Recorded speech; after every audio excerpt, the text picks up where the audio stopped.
और धुंधली ने वो फल लिया और वो फल उसने खिला दिया गौ माता को। गौ माता ने फल खा लिया। स्थिति यह बनी कि उस फल को खा करके गौ माता भी गर्भवती हो गई। और यहां धुंधली ने बहाने दे दिए। धुंधली की एक बहन गर्भवती थी और पहले से उसकी 3 संतान थी, चौथी गर्भ में थी। तो धुंधली ने बहन से कहा कि बहन देख, मैं तुझको धन दे दूंगी, अपनी संतान मुझे दे देना। बहन ने सोचा ठीक है, चलो अच्छी बात है, संतान बहन के पास रहेगी और धन का धन मिल जाएगा, मेरे तो वैसे भी 3-3 बच्चे हैं। मान गई।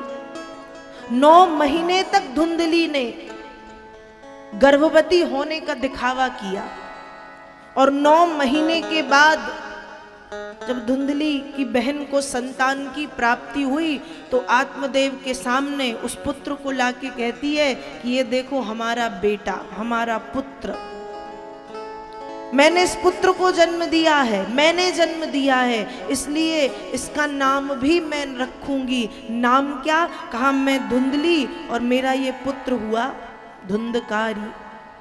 धुंधली मतलब अज्ञान और धुंधकारी मतलब अज्ञान की पराकाष्ठा।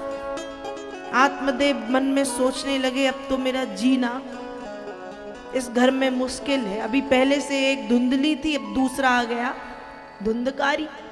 चलो कोई बात नहीं, संतान तो हुई और धुंधकारी में गुण भी वैसे आ गए। थोड़े बड़े हुआ, चोरी करने लगा, डांके डालने लगा, लूटपाट करने लगा। थोड़ी और बड़ा हुआ, बुजुर्गों से हाथ पकड़ के उनको कहता चलो छोड़ दें और कुएं के पास ले जाके धक्का दे देता। छोटे छोटे से बच्चों को माताओं से लेकर के जाकर के कुएं में फेंक देता। ऐसा अत्याचारी धुंधकारी। समय बीतता गया, समय बढ़ता गया और उसका अत्याचार बढ़ता गया। अपनी माँ से खूब धन मांगता, धन दो, संपत्ति दो। अब माँ कहां से लाके दे? तो इतनी त्रस्त हो गई कि कुएं में कूद करके धुंधली ने आत्महत्या कर ली। गौ माता को जो फल खिलाया गया था उस फल से गौ माता ने गर्भ धारण किया है और गौ माता ने एक पुत्र को जन्म दिया। सामान्यतया हम देखते हैं गाय से बछड़ा या बछिया का जन्म होता है, लेकिन गाय ने पुत्र को जन्म दिया है। सारा शरीर मनुष्य के जैसा है, सिर्फ कान गाय की तरह हैं। इसलिए आत्मदेव जी ने उस पुत्र को जन्म नाम दिया है गौकर्ण। और कुछ बड़े होने पर गौकर्ण जी को काशी भेज दिया पढ़ने के लिए कि इस पे धुंधली की छाया और धुंधकारी की छाया ना पड़े। गौकर्ण काशी चले गए पढ़ने लिखने। यहां धुंधली तो मर गई थी बेटे से त्रस्त होके।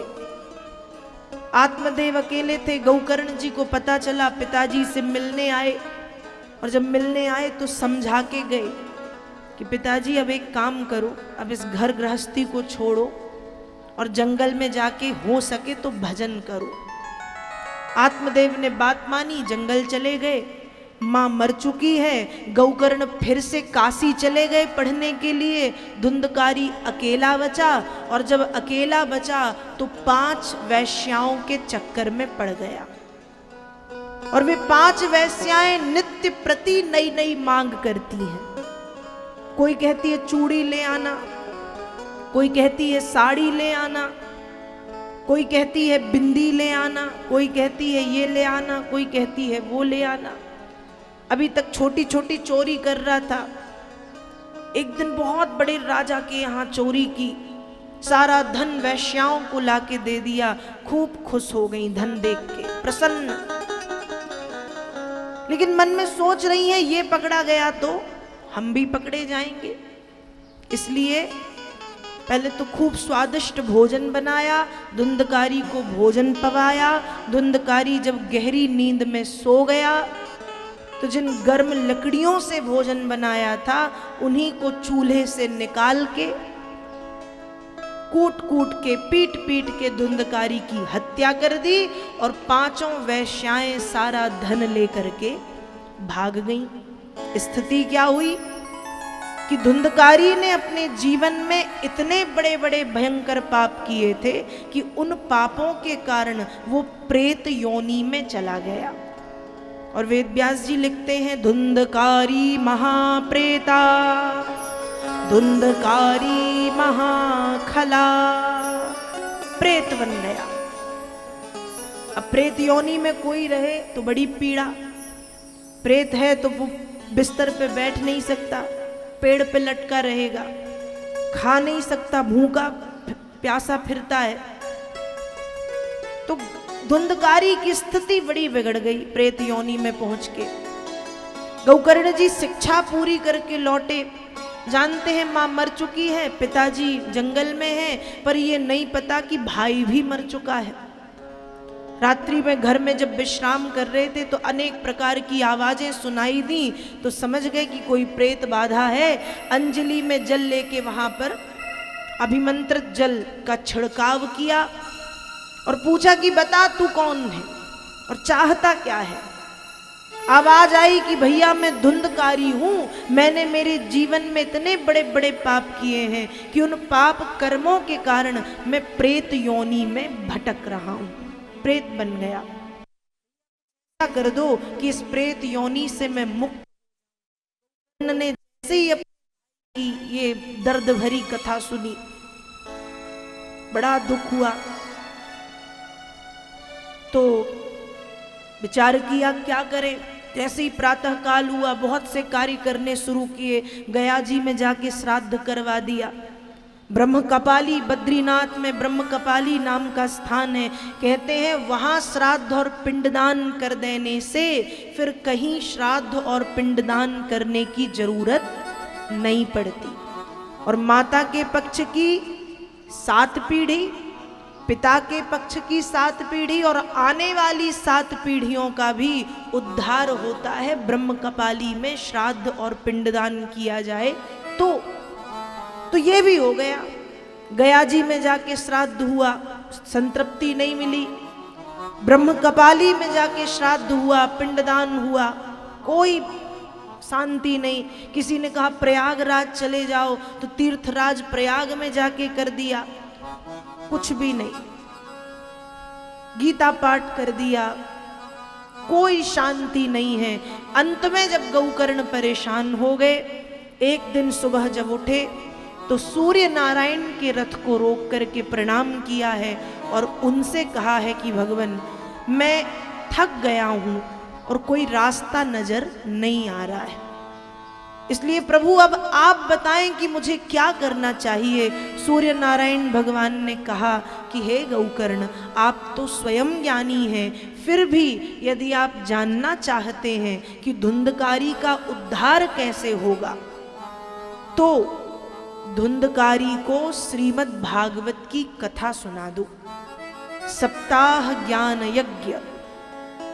तो जिन लोगों ने बड़े बड़े पाप किए हैं या नहीं भी किए, जिन लोगों का कल्याण पिंडदान करने से, श्राद्ध करने से नहीं होता, गया जी में, ब्रह्म कपाली में, तीर्थराज प्रयाग में, गंगा जी में जाने पे भी जिन लोगों की तृप्ति, संतृप्ति और मुक्ति नहीं होती, ऐसे लोगों को यदि श्रीमद् भागवत की कथा सुनाई जाए तो वेद व्यास जी लिख रहे हैं, सप्ताह यज्ञेन कलौ पुनन्ति ते।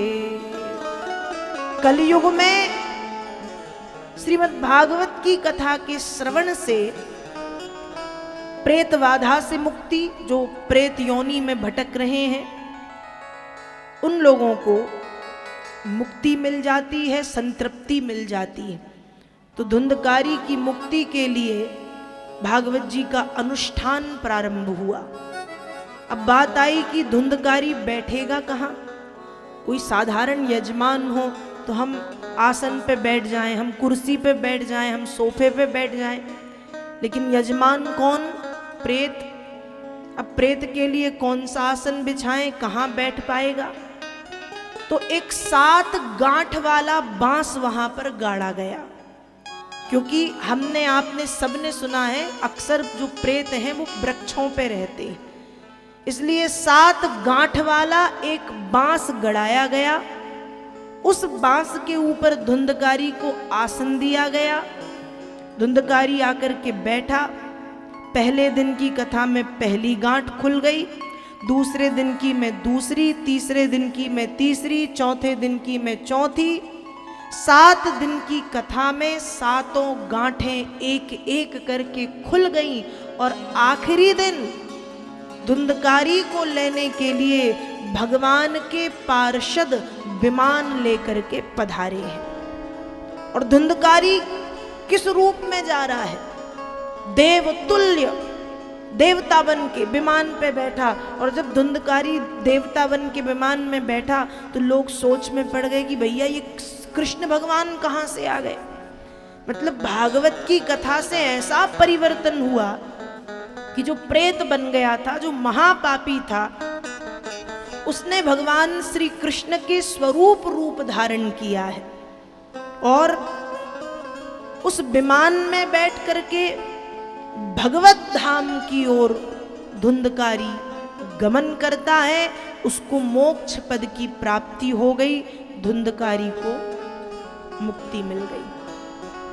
अब जब धुंधकारी को मुक्ति मिली तो जो वहां लोग बैठे थे वे बोले हम भी जाएंगे, हमने भी तो 7 दिन कथा सुनी है, हम भी जाएंगे।